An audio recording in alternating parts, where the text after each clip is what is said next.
আল্লাহর বান্দা এমন কোন গুনাহ নাই যে গুনাহ করে নাই। গুনাহ করতে করতে করতে করতে জীবনটা নষ্ট করে ফেললো। মরণের আগে হঠাৎ করে অন্তরে ভয় আসলো, এই গুনাহ নিয়ে কবরে গেলে আমার কবরে উপায় নাই, মরিয়া গেলে আমার সন্তানের মানুষেরা ধিক্কার জানাইবে, খারাপ বলবে। আমি এখন একটু ভালো হওয়ার কোন রাস্তা আছে কিনা? আল্লাহর বান্দা একজন আলেম ইমাম সাহেবের কাছে চলে গেল। ইমাম সাহেব, হুজুর একটু পরামর্শ দেন, এই গুনাহ থেকে ভালো কেমনে হব? বলে, আমার আল্লাহ ভোর রাত্রে প্রথম আসমানে আসে, ওই সময় লাইনটা বড় ক্লিয়ার থাকে, ওই সময় ঘরের মানুষ ঘুমায়, আসমান ঠান্ডা, জমিন ঠান্ডা, গাছের পশু পাখিরাও ঘুমায়, জঙ্গলের প্রাণীরাও ঘুমায়, নদীর মাছগুলো ঘুমায় থাকে। ওই সময় যারা মাওলাকে চাও, আমার মাওলা তখন হাজির হয়ে যায়। তুমি ভোর রাত্রে কুজু বানাইয়া যায় নামাজ বিছায় আমার মাওলারে সেজদা দিয়া তওবা করে কাঁদবা, আমার মাওলা তোমার গুনাহ মাফ করিয়া দিবে। ইমাম সাহেবের পরামর্শ নিয়ে ওই গুনাহগার ভোর রাতে ঘুমায় না, ওযু বানাইয়া ঘরের অন্ধকার একটা জায়গায় বসে মাওলাকে ডাক দিছে, দয়ার মালিক, এতদিন দুনিয়ার বাহাদুরিয়ার রং তামাশায় করিয়া তোমারে ভুলিয়া আমি তোমার নাফরমানি করতে করতে এখন শেষ সময় আসছি। আজকে থেকে আমি ভালো হইতে চাই, আর গুনাহ করব না রে আল্লাহ। আমার গুনার কারণে আমার হাত না পাক, আমার চোখ না পাক, আমার জিহ্বা না পাক, আমার অন্তর না পাক। ও আল্লাহ, তুমি আমাকে মাফ করে দাও। আল্লাহর বান্দা কান্না শুরু করলো। কান্নার আওয়াজ বাড়তে বাড়তে এই পাশে ঘরের মানুষ সজাগ। হঠাৎ করে একটা গায়েবী আওয়াজ আসলো, ও বুড়া আর কাঁদিস না, তোর কাঁদলে কোনো লাভ হবে না, তোর নামটা জাহান্নামীদের খাতায় লেখা হয়ে গেছে। ওই বান্দা এখন আবার কান্না আরো বাড়ায় দিল। বিবি সাহেব ডাক দিয়ে কয়, ও স্বামী, আর কেন কাঁদো? তোমার নামটা তো জাহান্নামীদের খাতায় লেখা, তুমি কি আওয়াজটা শোনো না? আল্লাহর বান্দা বলে, বিবি, এই দরজা ছাড়া আর কোন দরওয়াজা আছে নাকি যেখানে কান্না করলে আমি ক্ষমা পাবো? কয়, না না, আর কোন দরওয়াজা নাই। আল্লাহর বান্দা বলে, তো আমার আল্লাহ আমারে মাফ না করলেও আমি আর কান্না বন্ধ করব না, এই দরজা ছাড়বো না। আমার জাহান্নামেও যদি যাওয়া লাগে আমি এই দরজা ছাড়বো না, আমার মাওলার দরজা আমি কান্না করে করে মরিয়া যাব। এই কথা বলিয়া যখন আবার কান্না শুরু, বিনয়ের সাথে কাঁদে আর বলে, মালিক, সন্তান হাজারবার অন্যায় করিয়া চোখের পানি ছাড়লে মা বাবার দয়া না হইয়া পারে না, ছাত্র হাজারবার অন্যায় করিয়া উস্তাদের সামনে চোখের পানি ছাড়লে উস্তাদের দয়া না হয়ে পারে না। ও আল্লাহ, ওই মা বাবা উস্তাদের থেকে কি তোমার দয়া কম? তোমার মায়া তো আরো 1000 গুণ বেশি। তুমি আমারে কেন ফিরাইয়া দিবা? যদি আমারে মাফ না করো, রহমান নামটা কেন রাখছো? গফফার নামটা কেন রাখছো? আল্লাহর বান্দা এভাবে যখন আবার কান্না শুরু করে দিল, হঠাৎ করে গায়েবী আওয়াজ বলে, রে বান্দা, আর কাঁদা লাগবে না, তোর নামটা এখন জাহান্নামীদের খাতায় আর নাই, তোর নাম এখন জান্নাতীদের খাতায় লেখা হয়ে গেছে। সাহাবায়ে কেরাম জান্নাতের টিকিট পাইয়া জীবনটা বিলাইয়া আমল করেছেন। পয়গম্বরের সাহাবী ওমর কত বড় দামি, সব আম্বিয়া কেরাম আমার আল্লাহ পাকের আশিক। মুসা নবী আল্লাহর আশিক, ঈসা নবী আল্লাহর আশিক, ইব্রাহিম নবী আল্লাহর আশিক। আপনাদের জানা থাকলে একটু বলবেন, আমার আল্লাহ কার আশিক? জানা নেই? সমস্ত নবী পয়গম্বর আমার আল্লাহর আশিক, আর আমার আল্লাহ নিজে হলেন আমার নবী, মায়ার নবী মুহাম্মদের আশিক। ঠিক তেমনি ভাবে সমস্ত সাহাবায়ে কেরাম মুহাম্মদের আশিক। আবু বকর নবীজির আশিক, উসমান মুহাম্মদের আশিক, হযরত আলী মুহাম্মদের আশিক, সব সাহাবায়ে কেরাম মুহাম্মদের আশিক। মুহাম্মদ নিজে হলেন ওমরে ফারুকের আশিক। আল্লাহ ওমরের উপরে খুশি হইয়া কোরআনে আয়াত নাযিল করেছেন, বাইতুল্লাহ তাওয়াফ করার পরে ওয়াজিব হলো 2 রাকাত নামাজ পড়বে। নামাজ তাওয়াফ করলেন নবী, সাহাবায়ে কেরাম 2 রাকাত নামাজ কোথায় পড়বেন? হজরে আসওয়াদের কাছে, নাকি বাইতুল্লাহর দরজার কিনারায়, নাকি জমজম পানির নিকটে?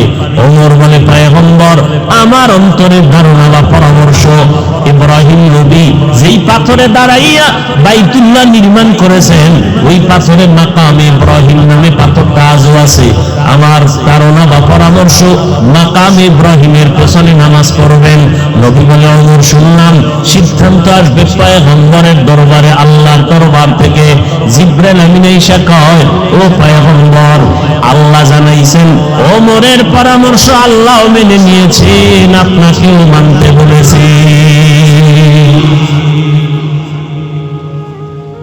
কি উঠেন কেন? মোনাজাত দিয়ে দেব কি? ঔষধে খুব কষ্ট হইতেছে না?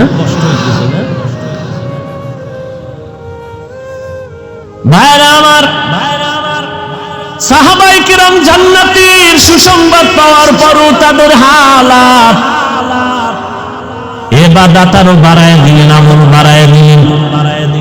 মায়ার নবী বলেন, আমি রাতের বেলা হঠাৎ কানের মধ্যে আওয়াজ, কান্না আসতেছে, কান্নার আওয়াজ। খুঁজতে গিয়ে দেখলাম আবু বকর নামাজে দাঁড়ায় দাঁড়ায় কান্না করেন রাতের গভীরে। নামাজ আনতে নবী বললেন, আবু বকর নামাজে কেন কাঁদলেন? বলে, আল্লাহর আদালতে দাঁড়াইয়া হিসাব দেওয়ার ভয় কান্না করেছি। বলে, আপনার নামে না জান্নাতের টিকিট ওকে করা আছে, আবার কেন ভয়? আবু বকর বলে, নবী আপনি বুঝেন না, জানেন না, যে আল্লাহ টিকিট দিছেন ওই আল্লাহ না জানি কোন অপরাধ বলে টিকিট ক্যান্সেল করে দিতে পারে। অন্তরে ভয়। আবু বকর বলে, নবী কোরআন শরীফের একটা আয়াত আমাকে আজকে বারবার কান্না করাইলো। ইন্নাল্লাহা আশতারা মিনাল মুমিনিনা আনফুসাহুম ওয়া আমওয়ালাহুম বিআন্না লাহুমুল জান্নাহ। আল্লাহ বলে, আমি মুমিনের জান মাল কিনে নিয়েছি, বিনিময়ে মুমিনের জান্নাত দিয়েছি। নবীকে এটা তো খুশির খবর, আবার কাদার দিয়েছে। আল্লাহ মুমিনের জান মাল কিনে নিয়েছেন, বিনিময়ে মুমিনের জান্নাত দিয়েছে। আবু বকর বলে, নবী কান্নার কারণ, আমি একটা কাপড়ের দোকান দেই, আমি ব্যবসা করি, কাপড়ের ব্যবসা। আজকে সকালবেলা একজন আম্মা জানার সিনেমার দোকানে বহুদিন আগে একটা কাপড় নিয়েছিলেন, আজকে ফেরত দিয়া চলে গেলেন, টাকা নিয়ে গেলেন। আমি জিজ্ঞাসা করেছিলাম, আম্মা জান আমার দোকান থেকে কাপড় নিয়ে গেলেন, আবার ফিরাইয়া দিলেন কেন? মহিলা এক কথায় বলে দিল, আবু বকর তোমার দোকানের কাপড় আমার পছন্দ হয় নাই, ওই সময় ফেরত দিতে চেয়েছিলাম, ব্যস্ততার কারণে পারি না, আজকে দিয়ে গেলাম। আবু বকর বলে, নবী হাসরের ময়দানের বয়ান তো আপনি করেছেন আর কাঁদছেন, আমিও কান্না করেছি। হাসরের ময়দান নাকি অনেক ভয়ঙ্কর হবে? বলে, হ্যাঁ আপনিই তো বয়ান করে বলেছেন এই জমিনের মধ্যে হাসরের মাঠ কায়েম হয়ে যাবে।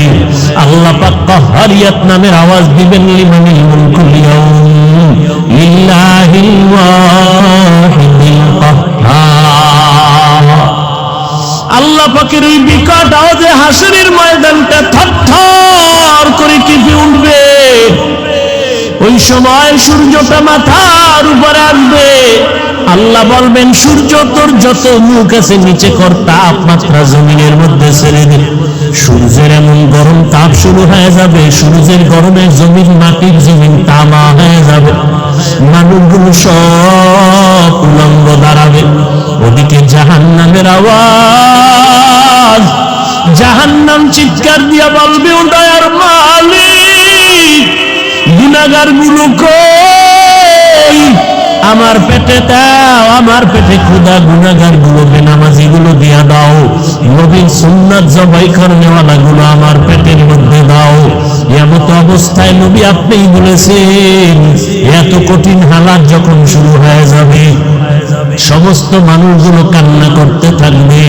এমনকি নবীদের কোনো গুনাহ নাই, সেই নবীরা পর্যন্ত নাফসি নাফসি নাফসি বলে কাঁদবেন। মুসা নবী কাঁদবেন, আল্লাহ আমাকে বাঁচাও। উম্মতের কথা কোনো নবীর আর মনে থাকবে না। ঈসা নবী কাঁদবেন, আল্লাহ আমারে বাঁচাও। ইব্রাহিম নবী কাঁদবেন আর বলবেন, আল্লাহ আমারে বাঁচাও, আমি এই জাহান্নামের চিৎকার সহ্য করতে পারি না। এরে নবী, আপনার কথাই শুনলাম। ওই সময় যদি আমি আবু বকরকে আসামির কাঠগড়ায় দাঁড়াইয়া আল্লাহ যদি বলে, আবু বকর আমি তোমার জানমাল নিয়ে জান্নাত দিয়েছি বলো, ওই জান্নাতের জন্য কি আমল নিয়ে আসছো বলো। আমি যদি বলি, আল্লাহ ওই জান্নাতের মুহাব্বতে আপনার জন্য আমি তেলাওয়াত, জিকির, কোরআন তেলাওয়াত, নামাজ নিয়ে আসছি, আল্লাহ না করুন যদি আল্লাহ বলি এই পালায়, ও আবু বকর তোমার আমলগুলো তুমি ফিরাইয়া নাও, জানমাল নিয়ে তুমি জাহান্নামে যাও, আমার জান্নাত ফিরাইয়া দাও। যদি বলি, আল্লাহ জান্নাতটা কেন ফিরাইয়া জান্নাত ফিরাইয়া দিতে চান? আল্লাহ যদি বলে, আবু বকর তুমি যেই নামাজ পড়েছো, যেই তেলাওয়াত করেছো, আমি আল্লাহর কাছে তোমার তেলাওয়াত পছন্দ হয় নাই। যেইভাবে সেজদা দিলে আমি খুশি হইতাম, তুমি ওইভাবে সেজদা দিতে পারো নাই। যেইভাবে জিকির করলে আমি মাওলা খুশি হয়ে যাইতাম, ওইভাবে জিকির করতে পারো নাই। তোমার কোনো আমল আমার পছন্দ হয় নাই। যাও, তোমার জান মাল নিয়ে জাহান্নামে যাও। ও নবী বলেন, ওই সময় তো আর কেউ আমার সুপারিশ করবে না, আমার আপন বলতে কেউ থাকবে না। জাহান্নামের হ্যান্ডকাপ আমার হাতে যখন লাগাইয়া জাহান্নামের দিকে টেনে টেনে নিয়ে যাবে, তখন আমার কি উপায় হবে? এই মুরাকাবার হালাতে হিসাবে চোখের পানি ধরে রাখতে পারি না। ও নবীর উম্মতের দল, সাহাবায়ে কেরাম জান্নাতের টিকিট পাওয়ার পর যদি এত এলেম, এত আমল, এত তাকওয়া, এরপরও যদি জীবনটা ভর কান্না করেন জান্নাতের টিকিট পাইয়া, ভাইজান আপনি একটু আমল নামা দিয়ে তাকাইয়া দেখেন। আজকে আমি হাফিজুর রহমান বক্তা হইয়া ফেনীর স্টেজে বয়ান করি। আসলে আমার গুনার খবর যদি এলাকার মানুষ জানতো, কেউ আমার চেয়ারে বসাইতো না। আপনি আপনার গুনাহ দিয়ে তাকাইয়া দেখেন, কি পরিমাণ জীবনে অপরাধ করেছেন। মা জানে না, বাবাই জানে না, ভাই বোনেরা জানে না। আমার গুনার খবর আমার মা বাবা জানলে কেউ সম্মান করতো না।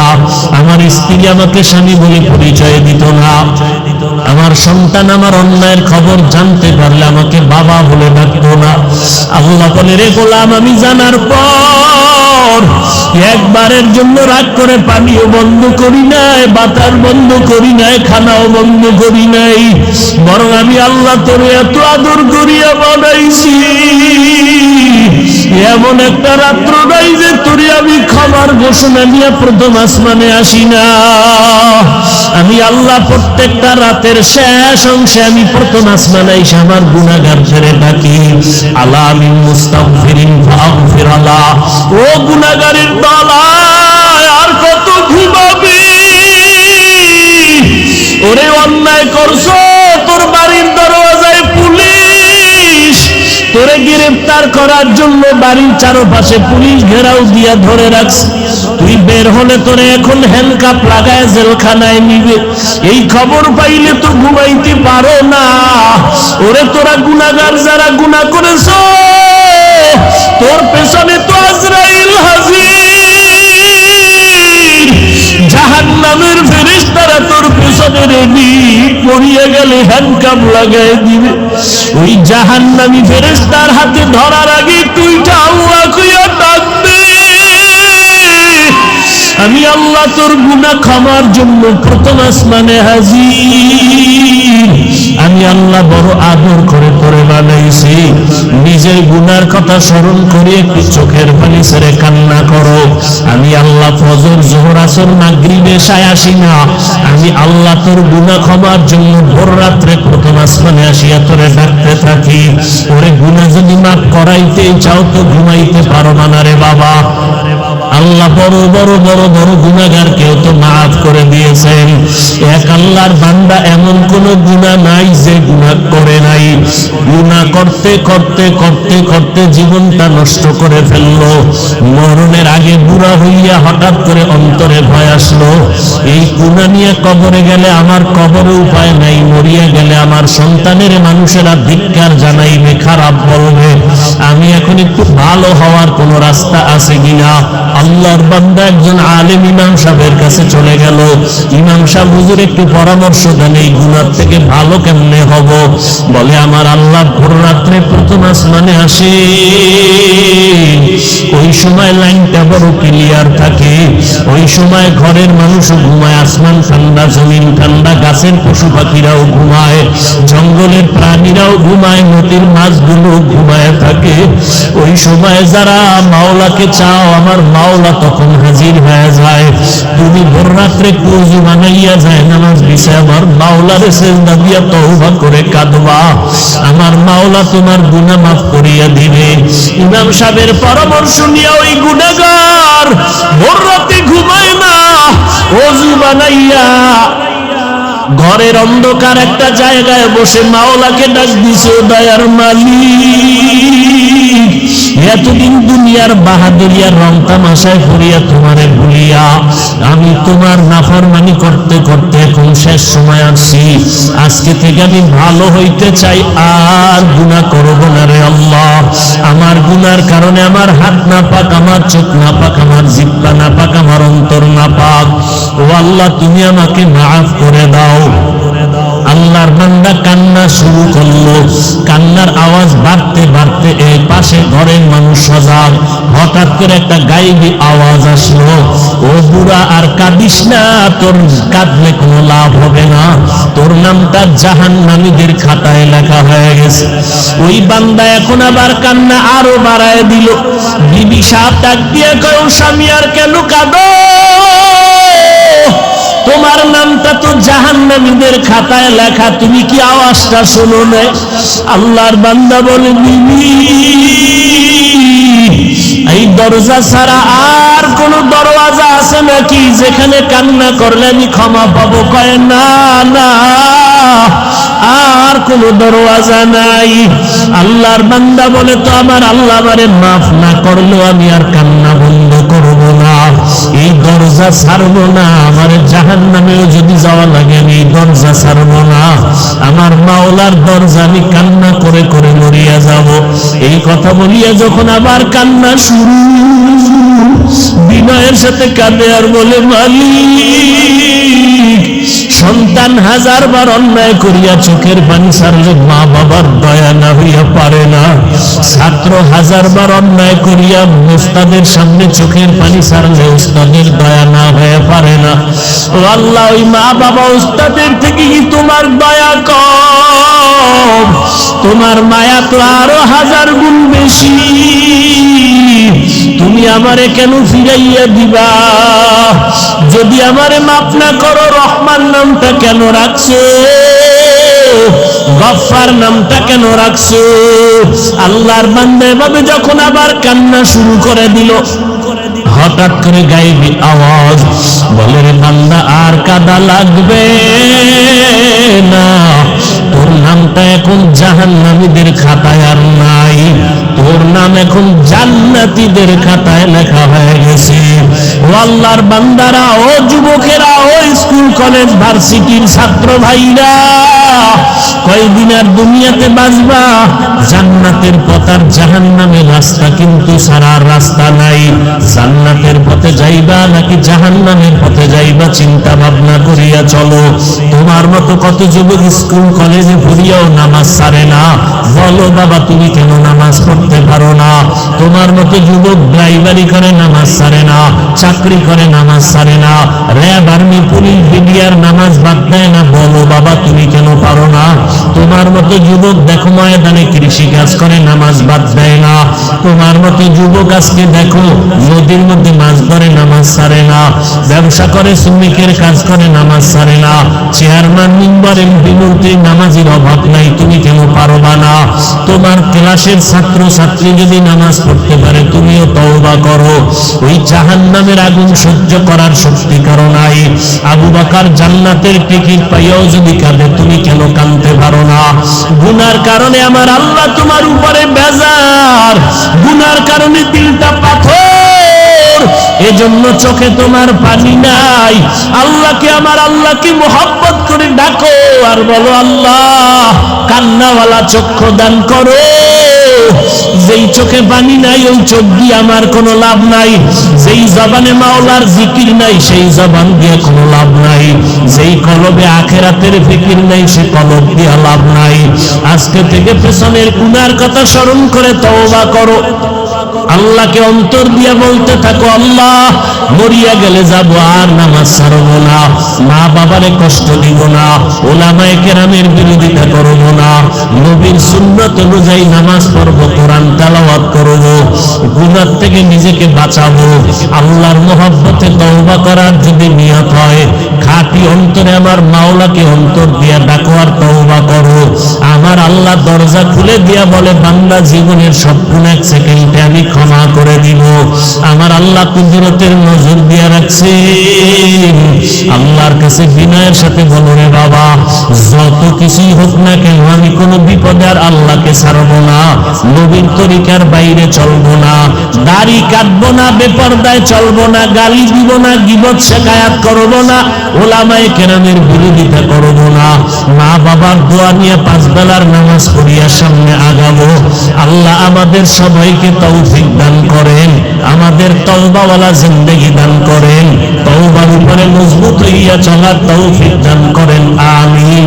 ইন্নাল্লাযীনা আমানু ওয়া আমিলুস সালিহাতি কানাত লাহুম জান্নাতুল ফিরদাউসি নুজুলা। জান্নাতের মধ্যে সর্বোত্তম জান্নাতের নাম জান্নাতুল ফিরদাউস। আল্লাহ কয়, জান্নাত আমি 2 গুণওয়ালা মানুষের দান করব। 1 নম্বর গুণের নাম পরিশুদ্ধ ঈমান, 2য় গুণের নাম নেক আমল। যেখানে ঈমানের বয়ান, সেখানে আমলের বয়ান। সাহাবায়ে কেরামদের থেকে বড় মাওলানা, বড় মুফতি, বড় মুহাদ্দিস, বড় শাইখুল হাদিস, বড় মুত্তাকি জমিনে কেউ নাই, আসবেও না।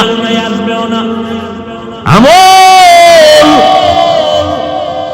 আল্লাহ 4টা জিনিসের শপথ করে বলেন, সব মানুষ আমি সুন্দর করে বানাইলাম। অত্তিন, অজ্জাইতুন, অতুরি সিনিন, ওয়া হাদাল বালাদিল আমিন। লাকাদ খালাকনাল ইনসানা ফি আহসানি তাকওয়িম সুম্মা রাদাদনাহু আসফালা সাফিলিন। আমি মানুষের এত সুন্দর অবয়ব দিয়া বানাইছি, এই মানুষ যদি সৌন্দর্য ধরে রাখতে না পারে, চূড়ান্ত জাহান্নামের সীমানায় চলে যাবে। ইল্লা, তবে তারা যাবে না যাদের মধ্যে 2টা গুণ থাকবে। ইল্লাল্লাযীনা আমানু ওয়া আমিলুস সালিহাত ফালাহুম আজরুন গায়রু মামনুন। 1 নম্বর গুণের নাম পরিশুদ্ধ ঈমান, 2য় গুণের নাম হলো নেক আমল। ও পাগলের দলেরা, আমল লাগবে না কোন সূরায় কয়? আল্লাহ কয়, আমি তোরে পাঠাইছি দুনিয়াতে আমলের পরীক্ষার জন্য। তাবারাকাল্লাযী বিয়াদিহিল মুলক ওয়া হুয়া আলা কুল্লি শাইইন কাদির আল্লাযী খালাকাল মাউতা ওয়াল হায়াতা লিয়াবলুয়াকুম আইয়ুকুম আহসানু আমালা ওয়া হুয়াল আজিজুল গফুর।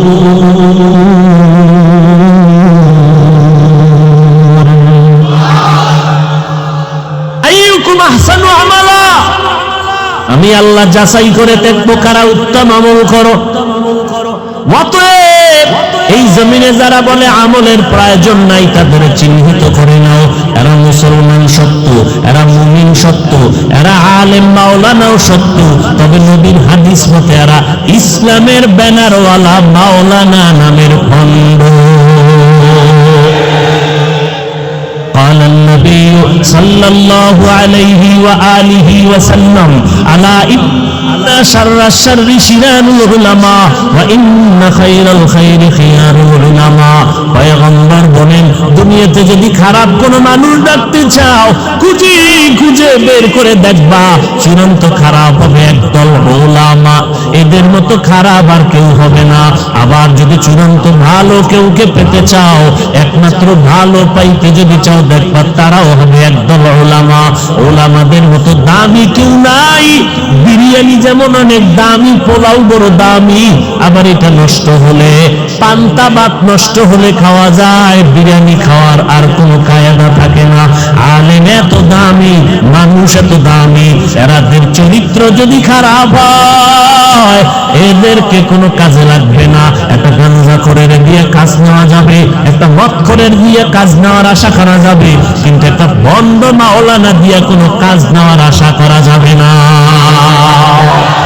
ইলমে রা'জু করদান বেহিসাব, খলকেরা দাদান জওয়াবে বাসওয়াব, হক না দারদ দুস্তে খলকা জারেরা, মিস্তে ই খসলত একে দিনদারেরা। আলেম খারাপ, ও গাঞ্জাখোরের থেকেও খারাপ, ও মদখোরের থেকেও খারাপ, ও জুয়া খেলনেওয়ালার থেকেও খারাপ। আলেম খারাপ মানে জিনাকারের থেকেও খারাপ। কারণ লক্ষ লক্ষ জিনাকার, মদখোর, জুয়া খেলনেওয়ালাদের দ্বারা এই জমিনে ইসলামের যেই পরিমাণ ক্ষতি না হবে, একজন বন্ধ ইসলামের লেবাসওয়ালা মাওলানার দ্বারা ইসলামের ক্ষতি আরো অনেক অনেক অনেক বেশি হয়ে যাবে। বড় কঠিন। আমার নবী তো এমনি বলে নাই, ফিআলুল হাকিম লা ইয়াখলু আনিল হিকমা, হাকিমের কোনো কাজ হিকমত থেকে খালি না। এর যুবক, আলেম ছাড়া কিন্তু আবার জান্নাতের পথের ঠিকানা পাওয়া যাবে না। কারণ আহলুল কোরআন হুম আহলুল্লাহ, কোরআনওয়ালারা আমার আল্লাহ পাকের আহাল, এরা আমার আল্লাহর পেয়ারা বন্ধু। আলেম ছাড়া চলা যাবে না, নৌকা পানি ছাড়া চলবে না। তবে সাবধান, নৌকার ভেতরে যেন পানি না ঢুকে, তো পানি কিন্তু নৌকা ধ্বংস করে দিল। যেই পানি নৌকার জন্য জীবন, নৌকার ভিতরে যদি পানি ঢুকে যায়, পানি হবে নৌকার জন্য মরণ। যেই আলেম উম্মতের জান্নাতের পথিক, যদি আলেমের মধ্যে ভেজাল থাকে, ভণ্ড আলেম, সেই হবে তোমার জাহান্নামের পথে বাধা।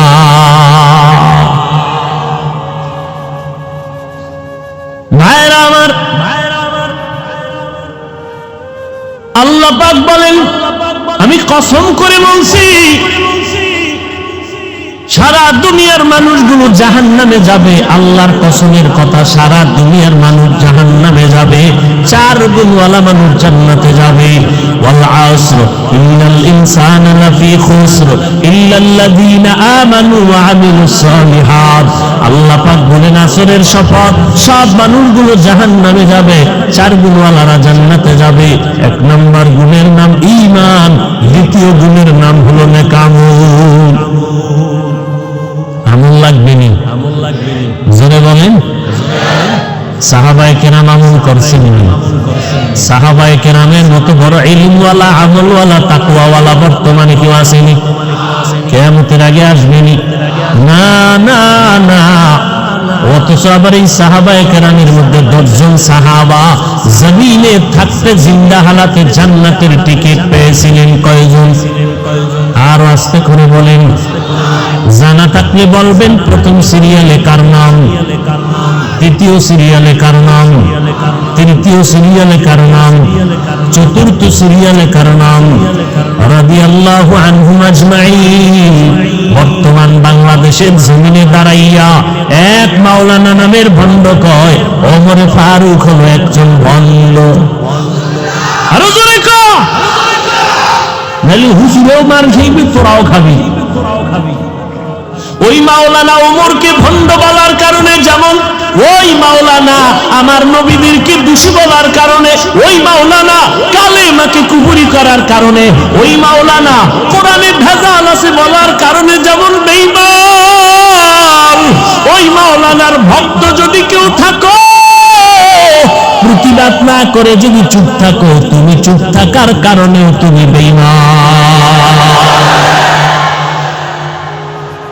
মাওলানার গোলামি করিস না, মাওলার গোলামি কর। মাওলানার গোলামি না মাওলার। या इलाही मुझसे मुझको दूर कर, ताकि देखो मुझ में तुझको। এক জায়গায় এই বয়ানটা এভাবে করতেছিলাম এই কয়েকদিন আগে, স্টেজে অনেক মাওলানা বসা, প্যান্ডেলে অনেক মানুষের 3 গুণ বেশি, গাজীপুর এলাকায় বয়ান করে চলে আসছি। এই যে কোরআনে জাল আছে কালেমা কুহুরি, পরে শুনি কি মাওলানা সাহেবরা বলতেছে হাফিজ সাহেবরে বয়ান করতে দাওয়াত দিয়া এই কথা বলতে আমরা আনছি। আমি শুনে বললাম এই মাওলানা গুলো আমার একটু দরকার। আমি কপালে লাল কালি দিয়া বইলা দিতাম যে তুমিও বেঈমানের খালাতো ভাই, তোমার পিছনে নামাজ হবে না, লিখে নাও। কোরআনে জাল আছে বলার দ্বারা বেঈমান, ওর পিছনে নামাজ হবে না, একে সালাম দেওয়া জায়েজ নেই। এই জন্যই রবের পরিচয় লাভের জন্য ওয়াজ মাহফিল, আল্লাহ ওয়ালাদের সোহবত, আহলুল্লাহদের সম্পর্ক অপরিহার্য কর্তব্য। রবকে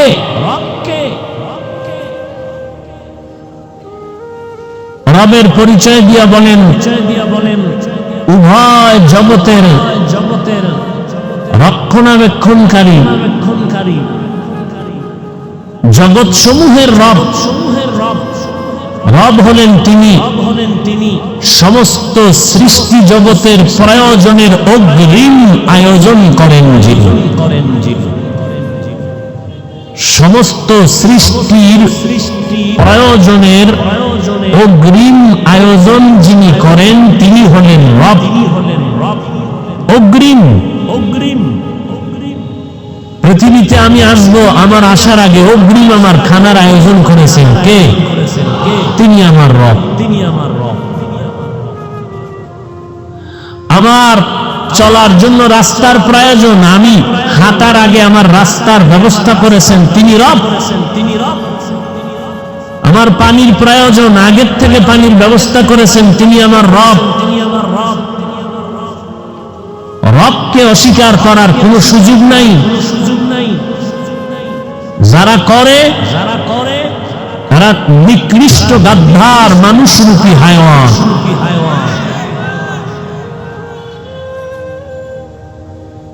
একটা পয়েন্ট নাই যেখানে রবের পরিচয় নেই।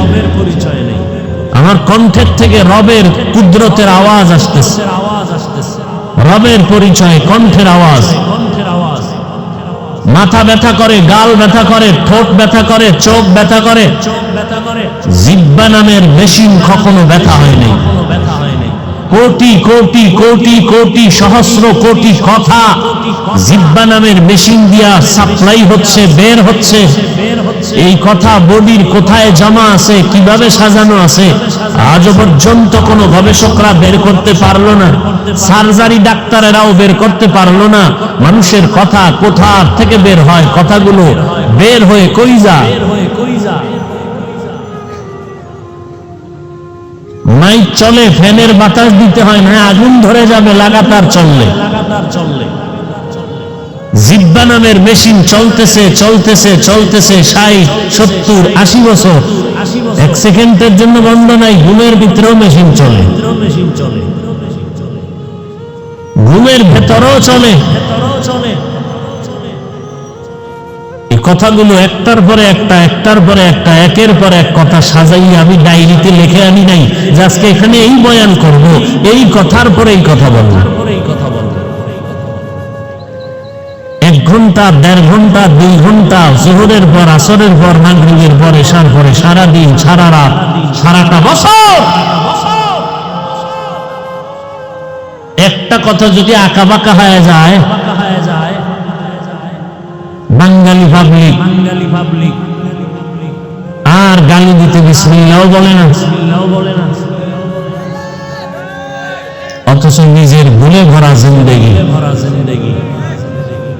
প্রধানমন্ত্রী বক্তব্য দিবেন, জাতির উদ্দেশ্যে ভাষণ দিবেন, রাষ্ট্রপতি টিম গঠন করে বলা হলো বক্তব্যকে সুন্দর করে সাজিয়ে দাও। শতবার বক্তব্য লিখে কাগজটা ছিঁড়ে সংশোধন করতে করতে করতে করতে 5 মিনিটের বক্তব্যকে শতবার লেখে এরপরে প্রধানমন্ত্রী বা রাষ্ট্রপতি মহোদয়কে দিলেন, তিনি এটাকে মোতালা করলেন 100 বার। 5 মিনিটের বক্তব্য 100 বার মোতালা করলেন, দেখলেন ভুল যদি হয়ে যায়, একটা শব্দ ভুল বের হয়ে গেলে জাতি আমাকে তিরস্কার করে। 5 মিনিটের বক্তব্যের যদি এমন হালাত হয়, আর আমরা বক্তারা বক্তব্য করি ঘন্টাকে ঘন্টা 12 মাস 365 দিন, না ঘুম, টাইম মতো ঘুম নাই, খানা নাই। তা মানুষের ঘুম না থাকলে মানুষের দিক বিদিক ঠিক থাকে না, ডান বাম ঠিক থাকে না, কথার ব্যালেন্স থাকে না।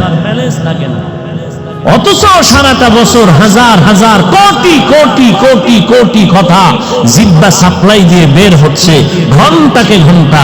এর মধ্যে টোটাল বছরে 1000 ঘন্টার মধ্যে 2-1টা কথা যদি একটু আঁকাবাঁকা হয়ে যায় অনিচ্ছায়, মানুষরূপী কুকুরের চরিত্র জানোয়ারেরা পাগল হয়ে যায় ষড়যন্ত্রের জন্য। এরা দাবি করে, এরা বলে আদর্শ মানুষ। হ্যাঁ, এরা আদর্শের মানুষ দাবি করতে পারে। ফেনী এলাকায় আমি ঘোষণা দিচ্ছি, এরা মুহাম্মদের আদর্শের মানুষ নয়। আলেমদের বিরুদ্ধে যেই মুসলমানেরা ষড়যন্ত্র করবে, এরা মানুষরূপী পশুত্বের চরিত্রের থেকেও খারাপ।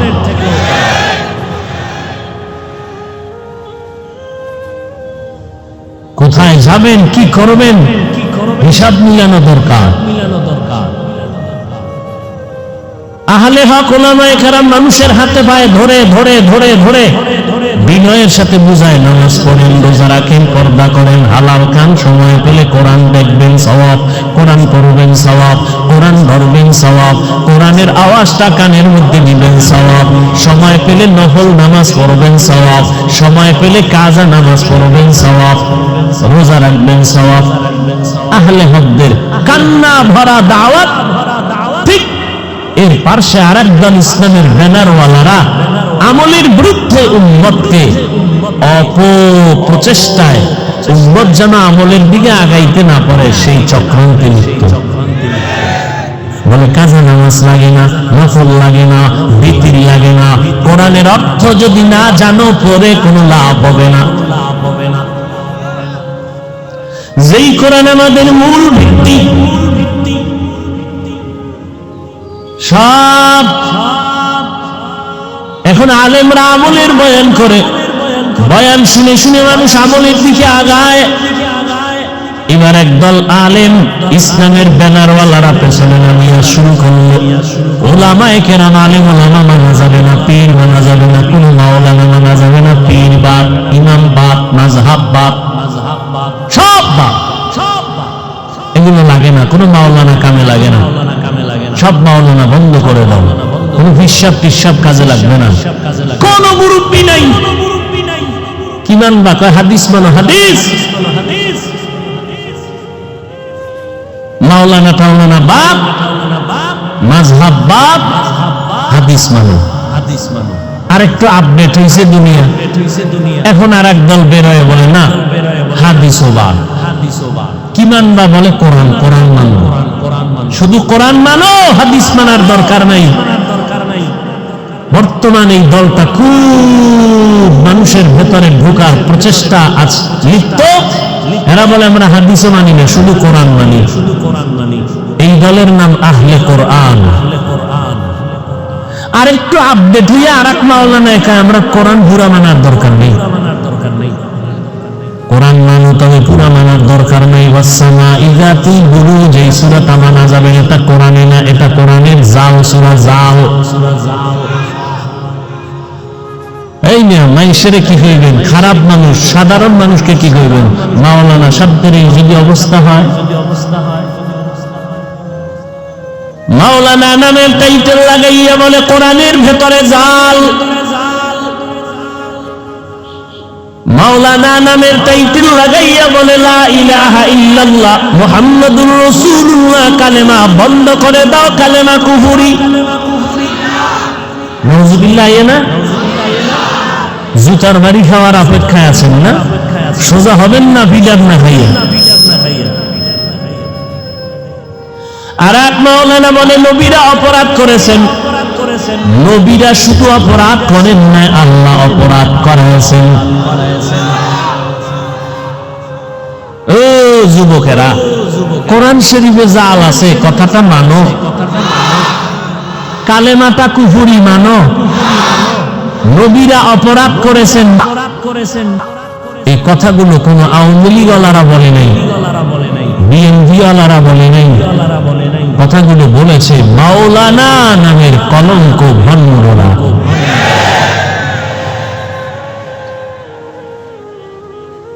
এই কথাগুলো আমাদের রাজনীতির কথা না, ইমানের কথা। এরপরও কিছু কুলাঙ্গার বয়ান করে গেলে বলবে হাফিজ সাহেব ওয়াজ করলো না গীবত করলো। হাফিজ সাহেব কি ওয়াজ করলো না গীবত করলো? গীবত। ওই বান্দারে জুতার সাথে মোলাকাত করায় যদি বলা যায় তো গীবতের ডেফিনেশন দে। নির্লজ্জ বেহায়া। আবার আমগো কয় আমরা দালাল। আমি বলছি এদিকে স্টেজে দাঁড়া, 1000 মানুষ আমাদেরকে রিপোর্ট দিবে, আমিও দাঁড়াবো, তুইও দাঁড়াবি। মানুষ বলবে কার চেহারা দেখলে মনে হবে দালাল। আস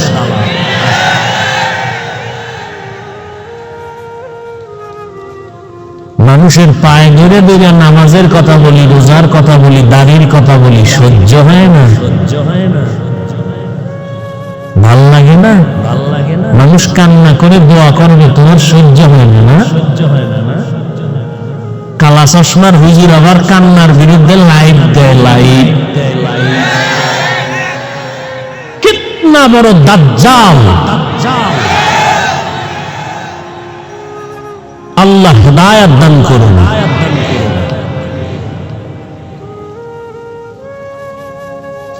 হায় হায় হায়, কি বয়ান শুনবেন? কোরআনে জাল আছে, এই যদি হয় অবস্থা, তো ইসলাম কই, আল্লাহ কই, আমরা হুজুরগিরি কই। কোরআন নাই তো কিছু নেই। ওটারে জুতা দিয়া ভিড়াইয়া তওবা কোরআনের ভরে না নতুন বয়ান।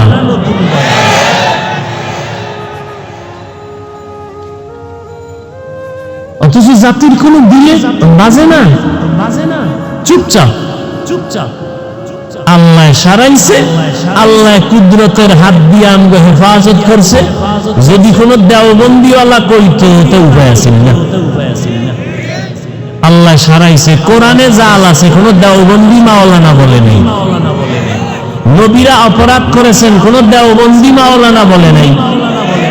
কালেমা কুফরি কোন দেওবন্দি মাওলানারা বলে নাই। বললে না জানি কি পরিমাণ মানব বন্ধন করতো ওই দালালেরা। এরা ইসলাম চায়। ইসলাম কি? ইসলাম চায়, কয় মদিনার ইসলামটাকে আমরা মডেল করে নতুন ভাবে সাজাতে চাই।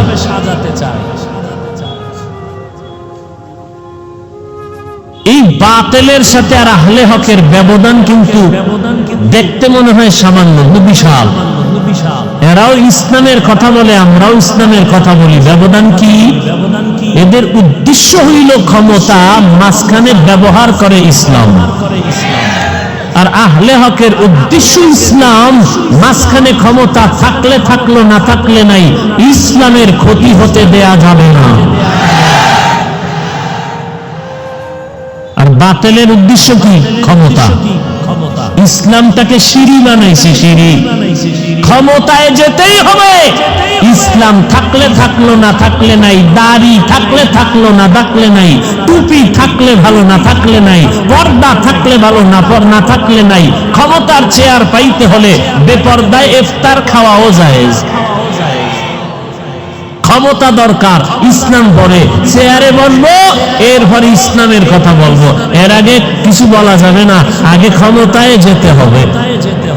আর আহলে হকের আগে ইসলাম ঠিক রাখতে হবে। আমার ইসলাম ঠিক রাখার পরে যদি কোনো ব্যক্তি ওয়েলকাম জানাও, ধন্যবাদ, বুকে বুক লাগাবো। আর যদি বলো না, তোমাকে আসমান দিব, জমিন দিব, ক্ষমতা দিব, বললেই তোর ক্ষমতা আল্লাহ রসুলের আদর্শের ক্ষতি করে কোনো ক্ষমতার দরকার নাই।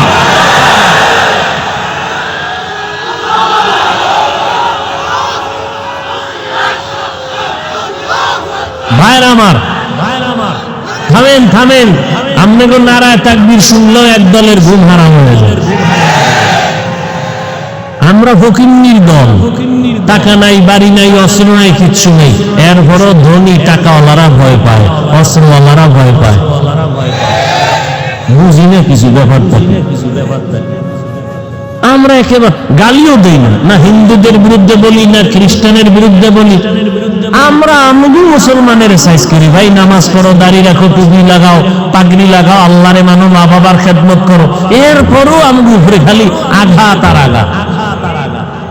মানে সইতেই পারে না। এক সুন্দরী মাইয়া পেছনে এক যুবক খালি ডিস্টার্ব করে, যুবতী বলে তোর ক্ষতি করছি কেন? হয় না, তুই ডিস্টার্ব করো কেন? তা তুমি সুন্দরী কেন?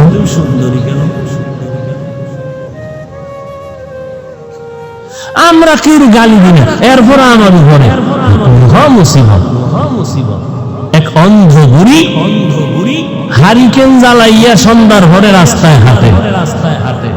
কে? অন্ধ বুড়ি চোখে দেখে, হারিকেন একটা জ্বালাইয়া রাস্তায় হাঁটে। একজন গাই বুড়ি, তুমি না অন্ধ, হারিকেন জ্বালাই আটো কেন? আরে পাগল, হারিকেন জ্বালাইয়া হাঁটি আমি পথ দেখার জন্য না, কোন মগায় যেন আমার ধাক্কা না দেয়, এই জন্য হারিকেন জ্বালিয়েছে। আমরা তো স্লোগান দেই, আমরা তো নারায়ে তাকবীর বলি আল্লাহর বরত্বকে প্রমাণের জন্য। আমরা তো চিৎকার দেই আল্লাহর বরত্বকে মানুষের কানে পৌঁছানোর জন্য, যে আমরা নাস্তিক বেঈমানের সাথে, আমরা হিন্দু বৌদ্ধের বিরুদ্ধে কোনো যুদ্ধ করার জন্য এখানে আসি নাই। কিন্তু আমাদের আওয়াজ আমার আল্লাহ নিয়ে যেন কথা না বলো, আমার রসুল নিয়ে যেন কথা না বলো, আমার ইসলাম নিয়ে যেন কোনো কথা না হয়, আমার আল্লাহর কোরআন নিয়ে যেন কথা না হয়, এই সতর্ক বার্তা দেই আমরা নারায়ে তাকবীরের চিৎকার দিই। আমাদের ঈমান আমল হেফাজতের জন্য, কাউকে আক্রমণ করার জন্য না। আমরা সন্ত্রাসী না, আমাদের সন্ত্রাস কোনো কাজ না, বরং ইসলামে কোরআন শরীফের পৃষ্ঠায় পৃষ্ঠায় জিহাদের বয়ান হলো সন্ত্রাস নামের আগুনকে নিভাইয়া দেওয়ার পানি। তবে তবে তবে সব দোষ আর একদিকে দেন কেন? আঙ্গুল একটা দিয়ে বললেন তুই খারাপ, 3 আঙ্গুল আমাকে নিচের থেকে ইশারা করে আমি খারাপ। সব বাহিরের দোষ দেন কেন? আমরাও তো কিছু ভুলে চালে উল্টা পাল্টা পথে চলতেছি। ইসলাম ইসলাম ইসলাম ইসলাম কইরা এরপর যদি মানুষ হত্যা করি, ইসলাম ইসলাম করে যদি উগ্রতার প্রচার করি, তাহলে তো সাধারণ মানুষ বিগড়ে যাবে, আমাদের উপরে খারাপ ধারণা আসবে। আমি আলেম হইয়া যদি উম্মতকে মেসেজ দিতে না পারি সান্ত্বনা, মানে মানুষ আলেম থেকে কি পাবে? আওয়ামী লীগওয়ালারা যদি এখানে ব্যানার টানায় বলে আসো, বিএনপির কেউ আইব? বিএনপি ওয়ালারা ব্যানার টানায় যদি বলে আসো, আওয়ামী লীগের কেউ আইব? বিএনপি ওয়ালার ব্যানারে আওয়ামী লীগ যায় না, আওয়ামী লীগের ব্যানারে বিএনপি যায় না। ফেনীর মিজান ময়দানে এটা কেমন ব্যানার, যেই ব্যানারে সব দলের লোক হাজির? এটা আমি বক্তা সহ দুনিয়ার সব বক্তাকে চিন্তা করে বয়ান শুরু করতে হবে। নাই চিন্তা নাই, সব দলের লোকগুলো এখানে আসছে, না খাওন আছে, না ঘুম আছে, বসার জায়গা ভালো না, খাওন তো নাই।